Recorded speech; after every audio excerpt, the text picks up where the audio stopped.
Hello guys, म आज चाहिँ क्रिम कसरी बनाउने इन अ नेचुरल वेमा फर द ड्राई फेसको लागि चाहिँ भन्न आएकी छु हैन। म पनि अब युज गरेर देखाउने छु तपाईहरुलाई 1 मन्थ पछि कस्तो हुँदो रहेछ। म पनि फर्स्ट टाइम ट्राई गर्दै हो। फर्स्टमा तपाईले घी लिनुपर्ने हुन्छ, 1 चम्चा या 2 चम्चा आफुलाई कति क्वान्टिटी चाहिएको हो। अनि त्यसपछि एउटा थाल लिने, अनि थालमा भिडियोमा देखाए जस्तै तपाईले थालमा घी हाल्नु पर्ने हुन्छ। अनि त्यसपछि पानी मिक्स गरेर चाहिँ तपाईले यसरी भिडियोमा भए जस्तै मिक्स गरिराख्नु पर्ने हुन्छ। मैले चाहिँ यसको फाइदा भन्न गइरहेकी छु। सो फर्स्ट फाइदा भनेको तपाईको ड्राई स्किन र ड्यामेज स्किनलाई एकदमै मद्दत गर्छ इम्प्रुभ गर्नलाई। यसले चाहिँ स्किन टेक्सचर सफ्ट बनाउने काम गर्छ, हाइड्रेसन अनि एन्टी एजिङको काम गरिरहन्छ। अर्को पोइन्ट्स चाहिँ भिटामिन हुन्छ यसमा, फ्याटी एसिड्स, भिटामिन जस्तै कि ए, ई एन्ड डी। यसले गर्दा चाहिँ हाम्रो स्किनको सेल्सहरू एकदमै हेल्दी बनाउँछ। स्किन चाहिँ एकदमै टाइट हुन्छ, अनि फाइन लाइन्सहरू अनि रिङ्कल्सहरू चाहिँ यसले रिड्युस गर्ने काम गर्छ। अर्को पोइन्ट्स चाहिँ तपाईको डार्क सर्कल छ आइसमा भनेपछि यसले पनि डार्क सर्कललाई हटाउने काम गर्छ।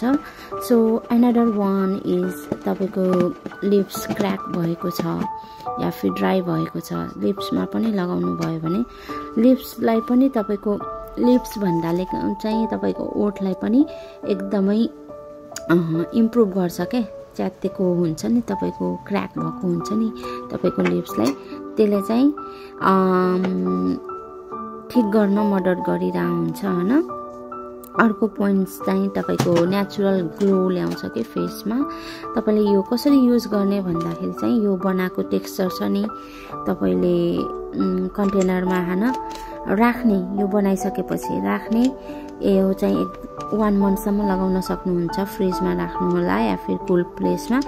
यो अलिकति चाहिँ लिने, एभ्री नाइटमा चाहिँ तपाईले मसाज गर्दै लगाउनु पर्ने हुन्छ। यसले चाहिँ एकदमै ग्लो गर्छ के फेसलाई।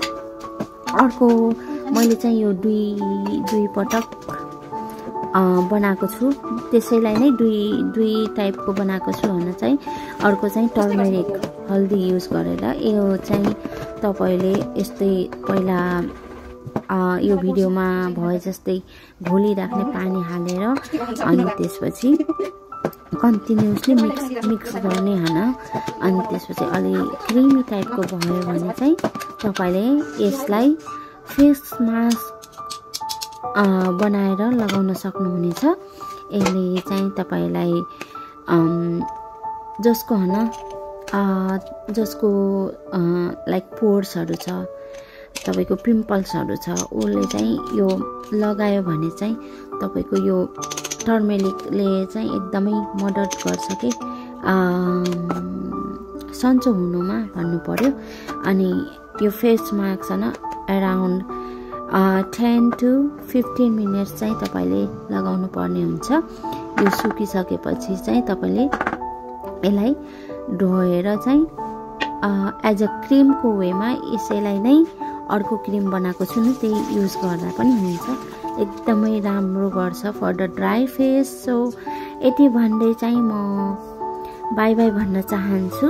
म चाहिँ तपाईहरुलाई रिजल्ट्स 1 मन्थ पछि देखाउने छु। Thank you so much for watching. By.